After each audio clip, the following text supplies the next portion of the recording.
Yo, what's up mga kaibigan? Nalina tayo magkwentuhan. So kahapon nga ay naganap ang NBA All-Star Saturday Night kung saan ito ay humakot ng mixed reaction sa mga fans. Madami nga dismayado sa skills challenge dahil tila ba Team Pacers lang nga daw ang nagtodo dito at may pakialam sa mga fans na nagbayad ng mga mamahaling ticket sa arena at sa mga fans na nanunood sa kanilang mga bahay.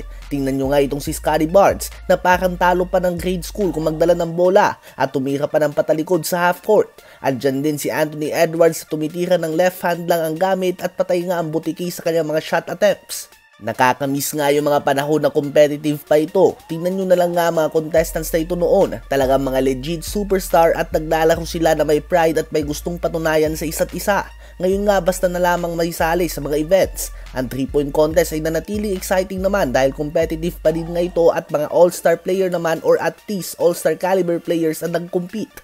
Ganun pa man ang dunk contest nga mga kaibigan ay hindi na ito gaanong inaabangan ng mga fans. Malaking kudos nga kay Mac McClung dahil solid dunks nga ang kanyang pinapakita at magiging malaking tulong nga sa kanya ang prize money dahil hindi kalakihan ang mga sahod ng mga G-League players o two-way contract players. Subalit kung hindi lang din naman mga bigating pangalan ang sasali sa dunk contest, patuloy lang nga nalulubog ang event na ito. Anong klaseng performance nga yung pinakita ni Jaylen Brown at nakaabot pa din ito sa finals. No wonder inulan nga ito ng batikos ng mga fans. Dahil dito ay inaasahan na gagawa ng pagbabago ang NBA. Suggestion ng iba ay ang one-on-one tournament. At sang-ayon nga ako dito, ngunit again hindi ganun kadali mapa-agree ang mga players sa magtodo dito dahil iiwas nga sila sa mga injuries. Me personally ay gusto ko nga makita ng WNBA versus NBA sa skills challenge dahil magkakaroon nga ito ng challenge and actual competition. Sino ba naman ang NBA player na gustong matalo ng WNBA player, di ba?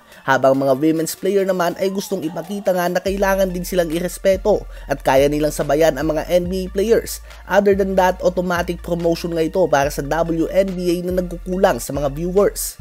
Pwede din nga sa 3-point contest ang Team WNBA versus Team NBA kung saan ang top 4 shooters ng NBA at top 4 shooters ng WNBA ay maglalaban at i-add up ang points ng 4 players ng NBA at ng WNBA. Highest total point wins.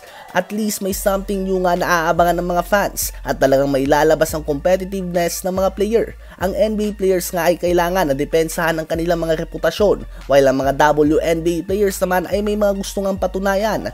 All this while promoting both leagues. So win-win situation nga ito for both NBA and WNBA. Kayo ba mga kaibigan, ano ba ang gusto nyong baguhin sa NBA All-Star Saturday Night upang maging mas interesting ito? I-comment yan sa baba at aking babasahin yan. Huwag kakalimutan na mag-like, mag-subscribe at i-hit ang notification bell for more updates at kwentuhan. Maraming salamat po.